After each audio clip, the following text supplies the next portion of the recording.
반갑습니다. 3월 20일 수요일 본문이에요. 말씀을 통해 주신 하나님의 특별한 은혜를 날마다 누리길 축원합니다. 오늘의 한 줄 묵상과 적용입니다. 우리는 그리스도께서 우리와 함께 계시지 않는 그리스도의 부재의 시기를 지나가고 있습니다. 이 시간 동안 우리는 고난 가운데 있게 되어 고난 가운데 우리에게 요구되는 것은 그리스도가 아닌 다른 존재에게 현혹되어 거짓 그리스도를 따르지 않는 것입니다. 본문을 읽겠습니다. 이렇게 기록되어 있어요. 멸망에 가증한 것이 서지 못할 곳에 선 것을 보거든 읽는 자는 깨달을진저 그때 유대에 있는 자들은 산으로 도망할지어다. 지붕 위에 있는 자는 내려가지도 말고 집에 있는 무엇을 가지러 들어가지도 말며 밭에 있는 자는 겉옷을 가지러 뒤로 돌이키지 말지어다. 그날에는 아이벤 자들과 젖먹이는 자들에게 화가 있으리로다. 이 일이 겨울에 일어나지 않도록 기도하라. 이는 그날들이 환난의 날이 되겠음이라. 하나님께서 창조하신 시초부터 지금까지 이런 환난이 없었고 후회도 없으리라.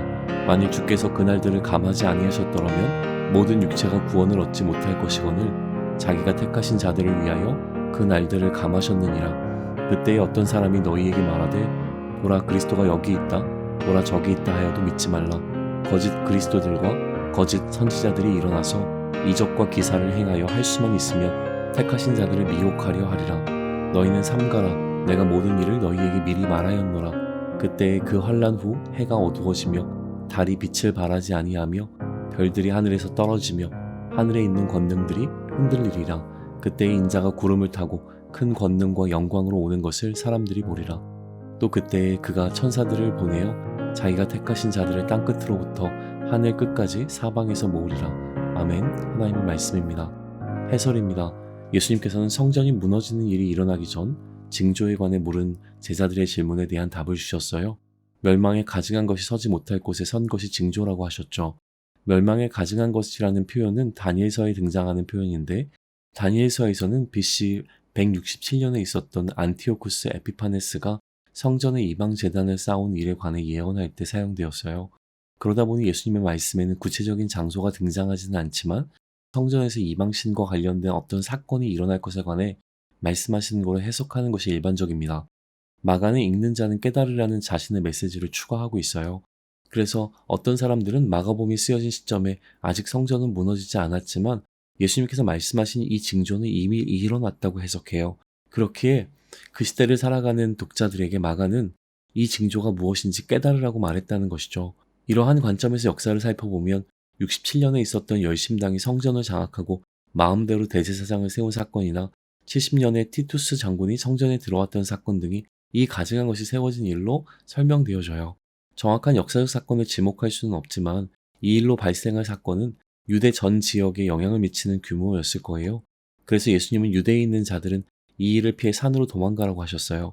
지붕 위에 있는 자는 내려가지 말라고 하신 부분은 잘 이해가 되지 않아요.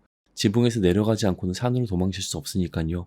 이 말씀과 이어 집에 무엇을 가지러 들어가지도 말라고 하신 것을 보면 아마도 집 안으로 들어가는 통로로 내려가지 말라는 말씀인 것 같아요.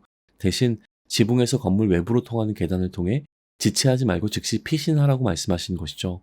밭에 있는 자는 벗어놓은 겉옷을 챙기지도 말라고 하셨으니 잠시의 머뭇거림도 없는 피난의 긴박함이 느껴집니다. 이렇게 신속하게 산으로 가야 하다 보니 임산부나 아이를 안고 이동해야 하는 엄마들은 손해를 볼 수밖에 없었어요.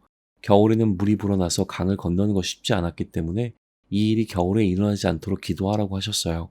그리고 그 일이 일어나는 날들은 환란의 날이 될 것이라고 말씀하셨습니다. 지금까지 이스라엘의 역사상 전례가 없었던 그리고 이후로도 이런 일은 없을 가장 참혹한 시간이 될 것이라고 하셨죠. 어느 정도였는가 하면 만약 그 기간이 지속되면 이스라엘은 전멸하게 될 수밖에 없었습니다. 이 일은 후에 예루살렘이 포위되었던 일에 관한 예언으로 해석되는데 만약 이 기간이 길어지면 성에 갇힌 사람들은 식량의 고갈로 아사하게 될 수도 있었을 거예요. 그 일이 일어나면 누군가가 그리스도가 어디 계시다는 소식을 전할 것인데 믿지 말라고 하셨습니다. 이 말씀은 이 일이 있을 동안 예수님이 이들과 함께하고 계시지 않을 것이라는 의미였어요. 예수님은 어디에도 안 계신 시간인 것입니다. 예수님이 계시지 않으니 거짓 그리스도와 선지자가 일어나 이적과 기사를 행하며 사람들을 현혹하는 일이 일어날 것이라고 하셨어요. 그러니 제자들은 주의해야 했습니다. 이렇게 예수님께서는 제자들의 질문에 답변을 주셨어요. 그리고 성전이 무너지게 되는 그 일이 있은 후에 일어날 일에 관해서도 말씀해 주셨습니다. 그 후에 해가 어두워지고 달이 빛을 내지 않고 별들이 하늘에서 떨어지는 예수님의 표현에 따르면 하늘에 있는 권능들이 흔들리는 일이 일어난다고 하셨어요.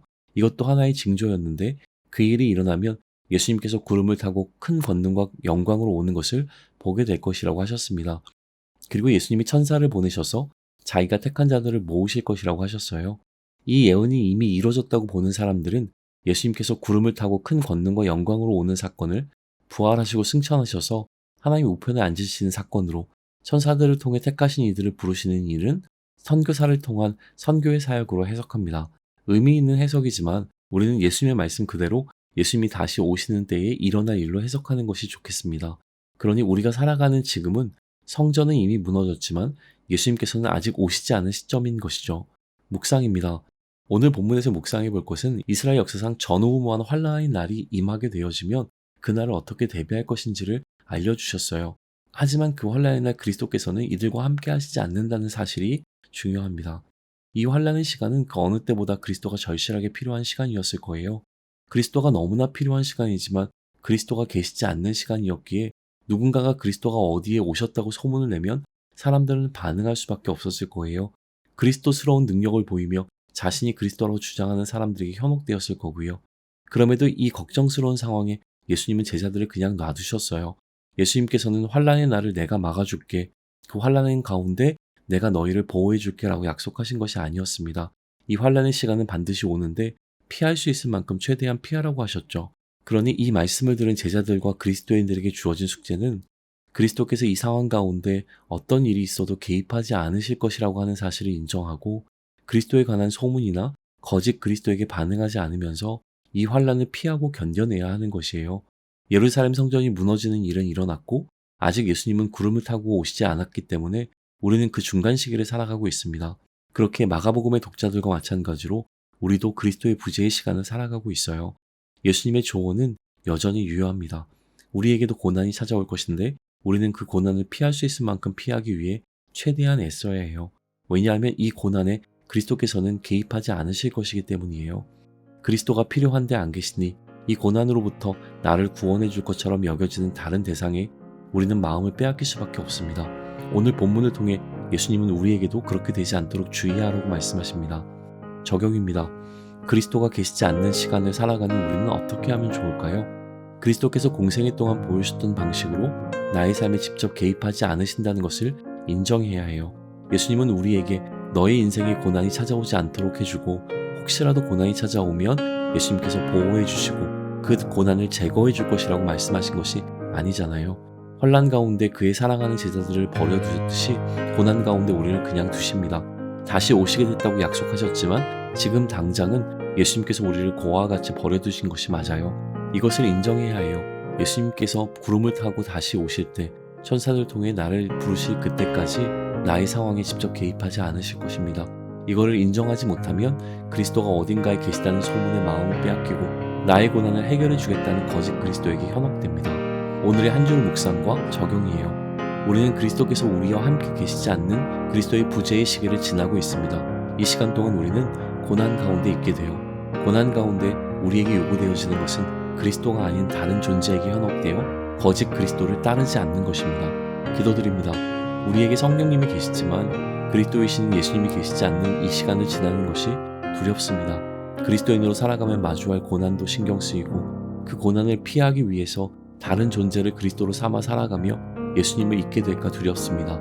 내 인생을 맡기고 의지할 유일한 대상이 예수님인 것을 잊지 않게 해주셔서 그것이 무엇이든 나에게 주인 노릇하려는 거짓에 현혹되지 않을 수 있도록 도와주세요. 예수님의 이름으로 기도드립니다.